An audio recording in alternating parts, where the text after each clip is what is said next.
अऊज़ुबिल्लाहि मिनश्शैतानिर्रजीम बिस्मिल्लाहिर्रहमानिर्रहीम। अस्सलाम वालेकुम। उम्मीद है कि आप सब खैरियत से होंगे। मेरा नाम अमान ख़ान है और आज हम पढ़ेंगे सर्जिकल और फॉर्मल मेथड्स ऑफ कॉन्ट्रासेप्शन। हम कॉन्ट्रासेप्शन की बात कर रहे थे तो हमने कॉन्ट्रासेप्शन की कन्वेंशनल मेथड पढ़े। आज हम पढ़ेंगे कन्वेंशनल मेथड जो थे वो टेम्परेरी मेथड्स थे। सर्जिकल और परमानेंट मेथड्स ऑफ कॉन्ट्रासेप्शन आज हम पढ़ेंगे। इसको सर्जिकल मेथड्स भी कहते हैं क्योंकि इसमें एक सिंपल से सर्जरी परफॉर्म किए जाते हैं, और इसको परमानेंट मेथड ऑफ कॉन्ट्रासेप्शन भी कहते हैं। परमानेंट मेथड ऑफ कॉन्ट्रासेप्शन इसलिए कहते हैं कि ये मुस्तकिल तौर पर एक परमानेंट तरीके से ज़िंदगी भर के लिए कंसेप्शन जो है वो फिर मुमकिन नहीं होता, इम्पॉसिबल होता है। प्रेगनेंसी कभी भी नहीं होगी परमानेंट मेथड्स जब हम अप्लाई करें। तो चलो शुरू करते हैं। परमानेंट मेथड्स में मेल के लिए भी है और फीमेल के लिए भी है। तो सबसे पहले हम मेल के लिए पढ़ते हैं कि मेल के लिए कॉन्ट्रासेप्शन की परमानेंट तरीका क्या है। विजिक्टोमी आर मेल स्टेरिलाइजेशंस। मेल के लिए जो परमानेंट मेथड ऑफ कॉन्ट्रासेप्शन है वो विजिक्टोमी है। इसको क्या कहते हैं? विजिक्टोमी इसको कहते हैं। और मेल स्टेरिलाइजेशन, विजिक्टोमी को मेल स्टेरिलाइजेशन भी कहते हैं क्योंकि विजिक्टोमी की वजह से मेल जो है वो परमानेंटली स्टेराइल होता है, फिर वो बच्चे पैदा नहीं कर सकते। तो चलो बात करते हैं विजिक्टोमी के बारे में। विजिक्टोमी का लफ्ज़ दो अल्फाज का मजमुआ है। एक वेज जो है वेज, ये वास डिफरेंस से निकला है, और एक्टोमी का मतलब है सर्जिकल इंसिजन।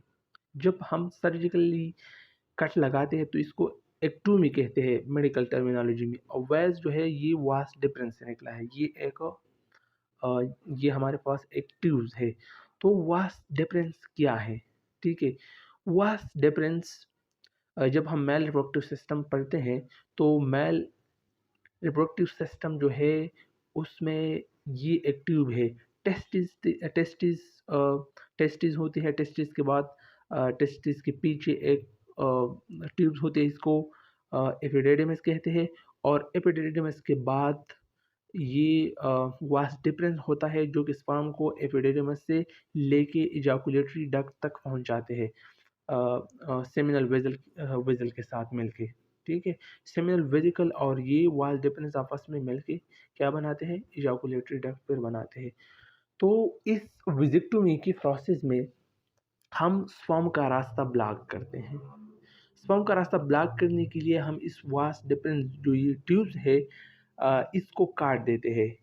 इसको सेंटर में से काट देते हैं। ठीक है, इसको हम एक कट लगाते हैं, सर्जिकल कट लगाते हैं।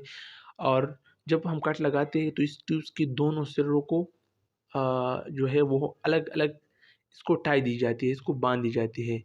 ठीक है, तो फिर इसी तरीके से जब ये तरीका होता है तो स्पर्म जो है वो वास डिफरेंस के ज़रिए सेमिनल वेजल के साथ नहीं मिल सकते, और फिर ये इजाकुलेटरी फ्लूइड या सेमन में स्पर्म नहीं जा सकते। और जब तक स्पर्म नहीं जाएगी तो ओम तो सिर्फ सेमन से फर्टिलाइज तो नहीं होता।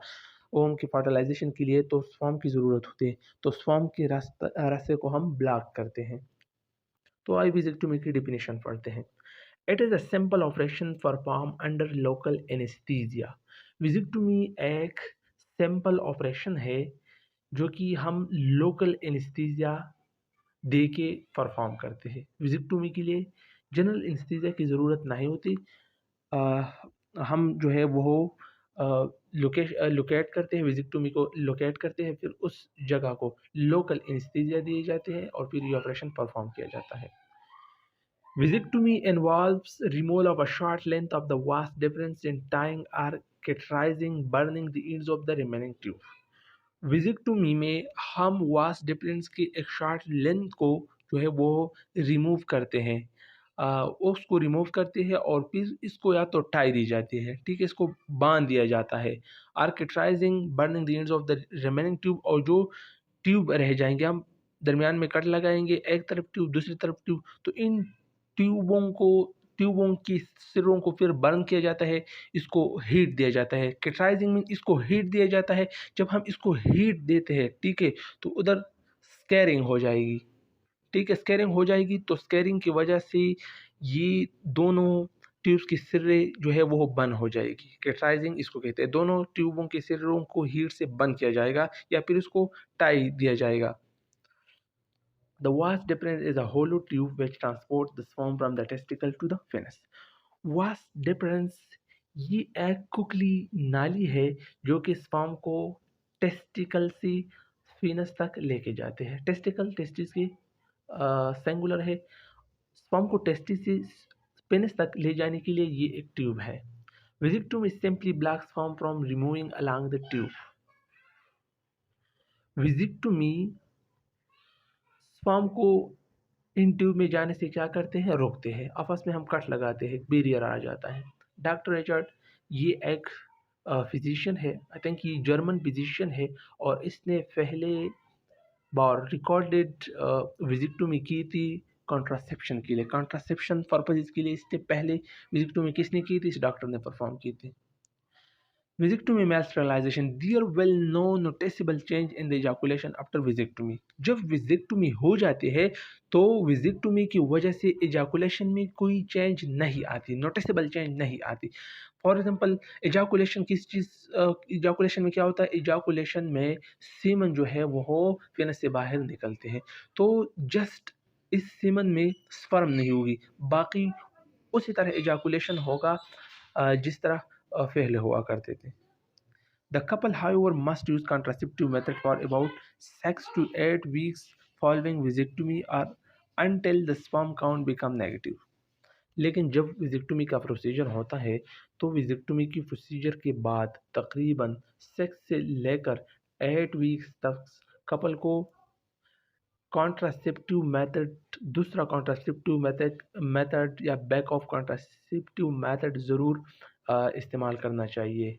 किस लिए इस्तेमाल करना चाहिए, फॉलोइंग विजिक्टोमी और until the sperm count become negative, उस वक्त तक इस्तेमाल करना चाहिए जब तक स्पर्म की काउंट 0 ना निकले, ठीक है।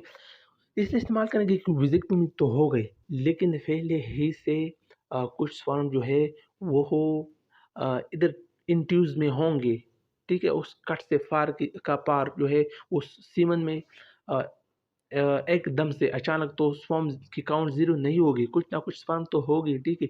तो उस वक्त तक कॉन्ट्रासेप्टिव मेथड इस्तेमाल करेंगे जब तक ये सारे स्पर्म जो है वो स्पर्म जो है सेमिनल वेसिकल में से ख़त्म ना हो जाए, उसके काउंट जब मुकम्मल तौर पर ख़त्म हो जाए और सीमन में स्पर्म की काउंट ना निकले, टेस्ट करेंगे, सीमन सैंपल लेंगे और इसका टेस्ट करेंगे 6 to 8 वीक्स कि क्या इसमें तो अभी तो स्पर्म तो नहीं आ रही।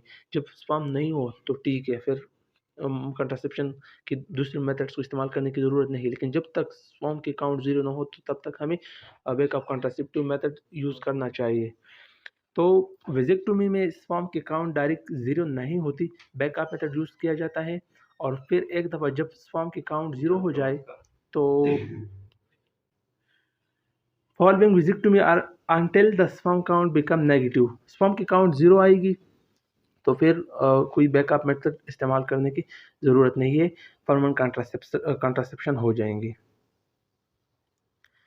तो इस फ्रैक्चर में हमें मेल रिप्रोडक्टिव सिस्टम की एनाटमी दी गई है कि और स्पेशली कि स्पर्म जो है वो किस तरह टेस्टिकल से फिनस तक जाता है। तो ये एपिडिडिमस एक बड़ी सी डक्ट होती है और ये टेस्टिस के फीचर होते हैं और इसमें स्पर्म जो है इसकी मैच्योरेशन भी होती है और स्टोरेज भी होते हैं। The epididymis attach to each of the testis और हर टेस्टिस के पास एक एपिडिडिमस होता है। Is a coiled tube that hold the sperm while they mature, sperm इसमें इस वक्त तक स्टे करेंगे, इस वक्त तक स्टोर होंगे जब तक ये मैच्योर ना हो। फिर एपिडिडिमस से एक और डक्ट निकलती है जिसको वास डिफरेंस कहते हैं। तो vas deferens are tubes that carry sperm from the epididymis to the फिनस।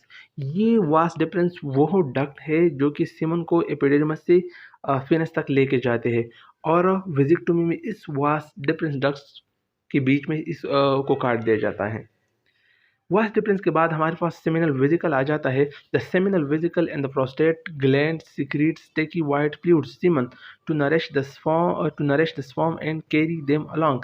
Seminal vesicle, ये जो इजाकुलेटरी फ्लूइड है, सीमन है, ये मेनली सेमिनल वेसिकल की फ्लूइड से मिलकर बनता है। सेमिनल वेसिकल और प्रोस्टेट ग्लैंड, सेमिनल वेसिकल के नीचे प्रोस्टेट ग्लैंड होता है। The seminal vesicle and prostate gland जो है ये स्टिकी वाइट फ्लूइड्स यानी सीमन को सिक्रेट करते हैं, और ये सीमन स्पर्म की नरिशमेंट के लिए भी ज़रूरी है, इसको नरिश्ड भी करते हैं और साथ में इसको लेके जाते हैं।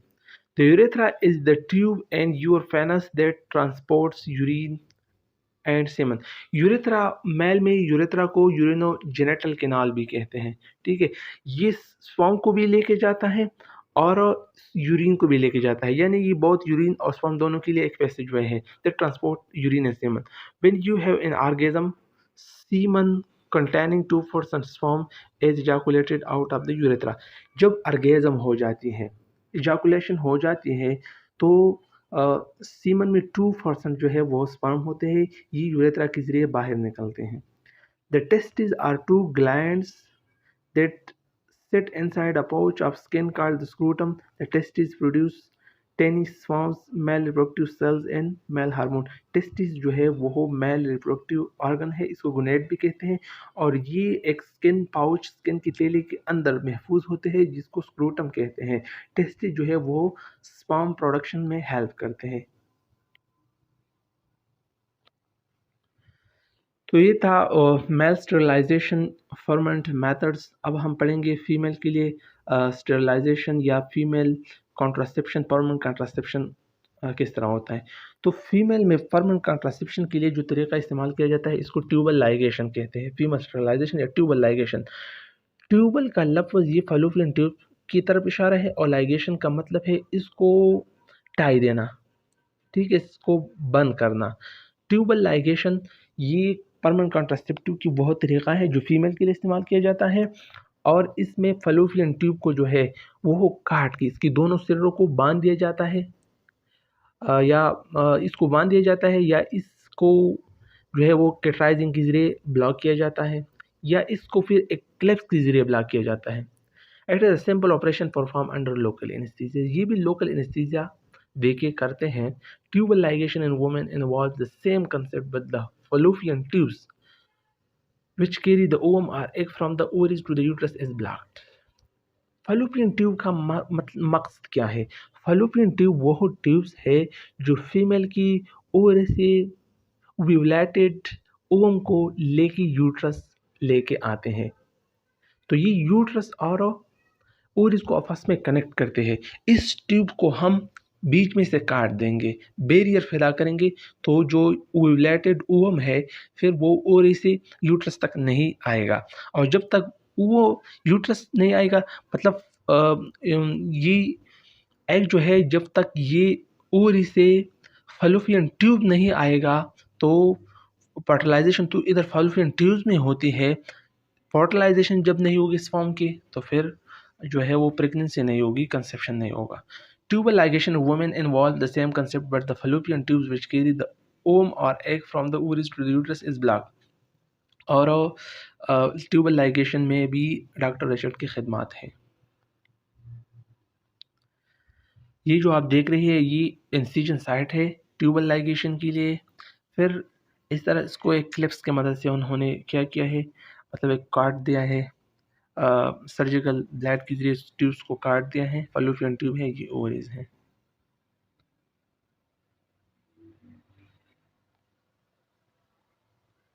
ट्यूबल लाइगेशन का ये तरीका आप देख ले, फीमेल रिप्रोडक्टिव सिस्टम्स के पार्ट हैं। ट्यूबल लाइगेशन में या तो इस तरह किया जाता है कि दोनों फैलोपियन ट्यूब्स को बीच में काट दिया जाता है, और ट्यूब्स के एक सिरे को भी और दूसरे सिरे को जो है वो बांध दिया जाता है, या फिर इस तरह किया जाता है कि इसको इस तरह ट्विस्ट करके इससे किसी चीज़ की मदद से ब्लॉक किया जाता है, फिर क्लैप्स इसको लगाया जाता है।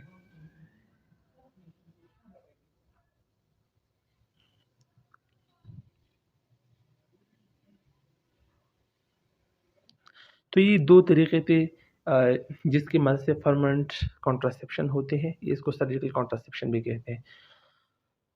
अब हेल्थ एजुकेशन और प्री प्रोसीजर काउंसलिंग, ये परमानेंट कॉन्ट्रासेप्शन के लिए हेल्थ एजुकेशन क्या है, या प्री प्रोसीजर काउंसलिंग, या जब प्रोसीजर नहीं हुआ हो तो प्रोसीजर से पहले हम पेशेंट या क्लाइंट की किस तरह काउंसलिंग करेंगे।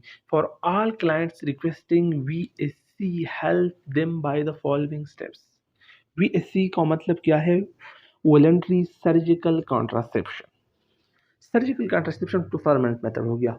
वॉलंटरी सर्जिकल कॉन्ट्रासेप्शन का मतलब ये है कि उसको कपल या फैमिली को किसी ने फोर्स तो नहीं किया हो, वो अपने मर्जी से चाहते हैं परमानेंट कॉन्ट्रासेप्शन अपनी मर्जी से करते हैं। तो वीएससी का मतलब है वॉलंटरी सर्जिकल कॉन्ट्रासेप्शन, अपनी मर्जी से की गई सर्जिकल कॉन्ट्रासेप्शन। जब कोई ऐसे पेशेंट आते हैं तो हम फॉलोइंग स्टेप्स की मदद से इनकी काउंसलिंग करेंगे। Give them information about temporary methods of contraception. हम उनको कॉन्ट्रासेप्शन की टेम्परेरी मेथड्स के बारे में इंफॉर्मेशन देंगे, इनको इनसे आगाह करेंगे कि टेम्परेरी कॉन्ट्रासेप्शन क्या होता है। अगर आप चाहे तो टेम्परेरी कॉन्ट्रासेप्शन भी कर सकते हैं, परमानेंट क्यों करते हो, ठीक है। टेम्परेरी कॉन्ट्रासेप्शन मतलब उसको कन्वेंशनल तरीके बताएंगे, उसके बारे में इंफॉर्मेशन देंगे। इस तरह क्लिनिकल मेथड्स बताएंगे, आईसीडीज़ के बारे में बताएंगे, जितने भी तरीके हैं उनके परमानेंट टेम्परेरी मेथड्स के बारे में बताएंगे। Ask the couple what they know about VSC. Couple से पूछेंगे कि आपको वीएससी के बारे में कोई पता है, कितने इन्फॉर्मेशन है आपके पास, आपने किस तरह डिसाइड किया है। Inform them that VC is a surgical procedure, that it is a format and involve cutting and tying of the tubes in the female and in the end of the vas in the male। Couple या family को जो है वो हम inform करेंगे कि ये VC जो है ये एक सर्जिकल मेथड भी है, एक सर्जिकल मेथड है और ये परमानेंट मेथड है। और इनको समझाएंगे कि मेल में वास्ट डिफरेंस को इसमें कट दिया जाता है और फीमेल में फैलोपियन ट्यूब को इसमें कट दिया जाता है और ये परमानेंट मेथड है। फिर ऑफ दोबारा जो है वो फर्टाइल नहीं होंगे। Make sure that the client understand correctly and has no misconceptions. आप हम इस बात को यकीनी बनाएंगे कि क्लाइंट्स मुकम्मल तौर पर समझ चुका है और इसकी कोई मिसकंसेप्शंस नहीं है, मिसअंडरस्टैंडिंग नहीं है। Health education are frequent. Explain to the client about the steps of many laparotomy vasectomy procedure. Client को हम ये जो माइनर छोटी सी लेफरोटमी है जो लोकल एनेस्थीसिया के साथ किया जाता है, इससे इसके स्टेप्स से आगाह करेंगे। इनकरेज क्वेश्चंस, उनसे पूछेंगे कि आप जो पूछना चाहे तो पूछ सकते हैं। Answer questions clearly in terms that client understand. मरीज को जवाब ऐसे अल्फाज में देंगे जो वो समझेंगे। डिस्पेल मिसकंसेप्शन को ख़त्म करेंगे, गलत फहमी को दूर करेंगे। Explain the effectiveness of the procedure and it's failure rate about 0.1%। मरीज को इस तरीके की इफेक्टिवनेस के बारे में बताएंगे कि कितना कार आमद है और इसके फेलियर रेट के बारे में भी बताएंगे। 0.1% बहुत कम फेलियर रेट है, लेकिन फेलियर रेट है। और ये फेलियर रेट क्यों है? इसलिए है, फॉर एग्जांपल अगर ये सर्जिकल प्रोसीजर है तो मतलब सर्जरी में कोई मिस्टेक हुई, अच्छी तरह ट्यूब की ब्लॉकेज नहीं हुई, अच्छी तरह कट नहीं लगाया गया, ठीक है, स्पर्म के रास्ते को मुकम्मल तौर पर ब्लॉक नहीं किया गया, तो फिर तो फेलियर के चांसेस है, लेकिन बहुत कम है, 0.1%। Give written information as well give written health education और pre procedure counselling. Ensure that the client is not making a decision because of pressure from any person, policy or incentive। इस बात को हमें यकीनी बनाना चाहिए कि जब मरीज़ आ जाए तो उसने ये जो डिसीजन लिया है ये किसी के प्रेशर की वजह से उन्होंने ये डिसीजन तो नहीं लिया है, किसी पर्सन की वजह से या किसी पॉलिसी की वजह से या इंसेंटिव या किसी ने इसको इस चीज़ पे उबारा तो नहीं है, उसमें ये मोटिवेशन पैदा तो नहीं की है कि आप इस तरह करो, कोई किसी चीज़ के लालच तो नहीं दिए है। तो ये सब चीज़ें हम क्लियर करेंगे। If the client is undecided about accepting VSC, अगर मरीज़ वॉलंटरी सर्जिकल कॉन्ट्रासेप्शन को एक्सेप्ट करने के बारे में उसकी कोई डिसीजन उसने नहीं लिया है, डिसाइड नहीं किया है, गिव हिम हर टाइम, तो हमें उसको वक्त देना चाहिए। Help him, her choose another method of contraception, और कॉन्ट्रासेप्शन की कोई दूसरा मेथड चूज करने में हमें उसकी हेल्प करनी चाहिए। Ask him her to come back when he has reached a decision, और उसको बताएंगे कि जब आप कोई डिसीजन पे पहुंच पाएगी तो वापस आना। If V C is not acceptable, अगर advise a long-term contraceptive such as ICD, अगर फॉर एग्जांपल VC एक्सेप्टेबल नहीं है, काबिल कबूल नहीं है किसी के लिए, तो हमें उसको फिर लॉन्ग टर्म कॉन्ट्रासेप्टिव मेथड जो है वो उसको एडवाइस करना चाहिए, जिस तरह IUCD जो कि 5 ईयर के लिए या 10 ईयर के लिए जो है वो ये किया जाता है। IUCD intra uterine devices, intrauterine contraceptive devices, ये एक इंस्ट्रूमेंट होता है जिसको यूट्रस में रखा जाता है, इंसर्ट किया जाता है, और फिर उसकी वजह से प्रेगनेंसी नहीं होती, प्रेगनेंसी की प्रिवेंशन होती है। When a client is ready to accept V C give him her additional information, और जब मरीज इसको एक्सेप्ट करे तो हम एडिशनल इन्फॉर्मेशन इस प्रोसीजर के बारे में देने चाहिए। तो आज तो ये लेक्चर, उम्मीद है कि आप समझ चुके होंगे। खुदा हाफिज़, see you in the next lecture.